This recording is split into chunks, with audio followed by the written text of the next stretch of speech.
राज्य सरकार ने उज्ज्वला योजना के तहत लाभार्थी महिलाओं को प्रति वर्ष 3 सिलेंडर मुफ्त देने का फैसला किया है। इसके लिए योजनाओं की महिला लाभुकों को आवेदन का सत्यापन किया जा रहा है।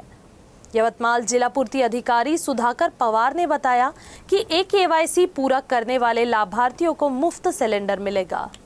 या संदर्भामध्ये एका वृत्तपत्रामध्ये 50% महिला लाभापासून वंचित राहणार अशा प्रकारची बातमी छापून आलेली आहे। ती मी वाचलेली आहे, परंतु त्या बातमीचं अवलोकन केलं असता ते तथ्यावर आधारित असल्याचं आढळून येत नाही आहे।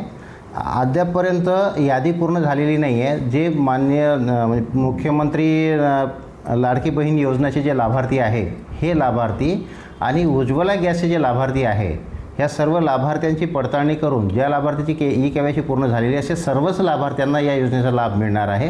यामुळे अशा प्रकारचा गैरसमज कुठल्याही महिलेने किंवा या योजनेबाबतीत कोणी करून घेऊ नये। सर्व पात्र लाभार्थ्यांना लाभ दिला जाणार आहे।